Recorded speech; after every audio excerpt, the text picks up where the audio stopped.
Hello everyone, I'm Father Chris Kuhn. Here we are at St. Elizabeth Ann Seton in Crystal Lake at our Fire Catechism gathering. All throughout this school year, we've been talking about prayer and how essential it is for every Christian person. What does it matter if we learn about our faith if we never pray? It'll always be something we keep at arm's length. It will never be something essential in our lives.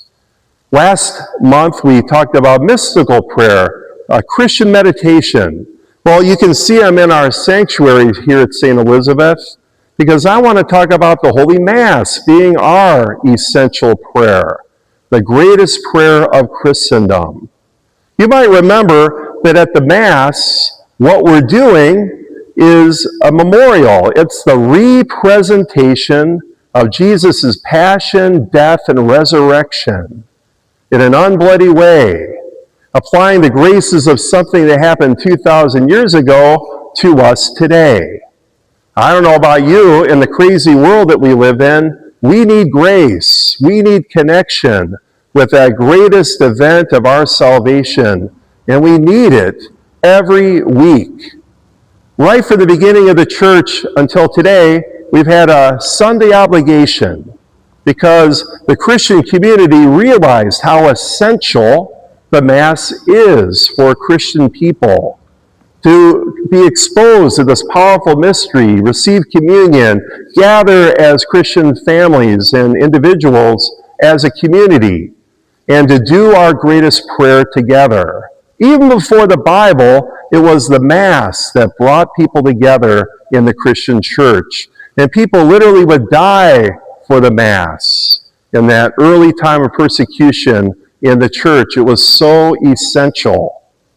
Now, Mom and Dad, guardians, I know it's a battle to get your children to church, to get them up in the morning and get their teeth brushed, their hair combed, get them in their good clothes and out the door into the car and here to the parking lot and brought into the church, into your pew, get into the bathroom, all that jazz.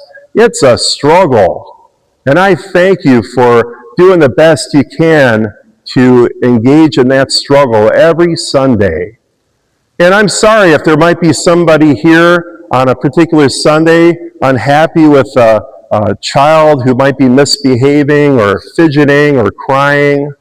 I have to believe that for any one person that might give you the stink eye, there has to be 15 more people that are sympathetic and wanting to encourage you and support you in bringing your family here to church. The Mass is our greatest prayer. In order for it to be our greatest prayer, we have to participate in it. And Mom and Dad, guardian, it's not just for you, it's also for your children. I can remember as a boy that if my mom or dad spotted that I was just standing there like a statue, maybe physically present but not emotionally present at the Mass, well, it was a different time, but I'd get an elbow. And my mom would say, "Pray the prayer, Christopher."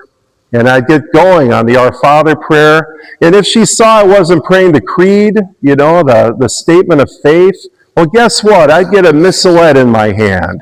I'd get a finger pointing to where we were so that I could begin to pray the creed with my family and the gathered people. The word liturgy means work of the people. And the Mass is a liturgy. It's our work of giving God worship. It's our work of gathering as Christian people as one community. It's our work to participate in the church's greatest prayer, an act of worship. Now, the Mass might be perfect. Our participation in it may not be. But that's okay. God made us. He knows how imperfect we are as individuals and particularly as a family.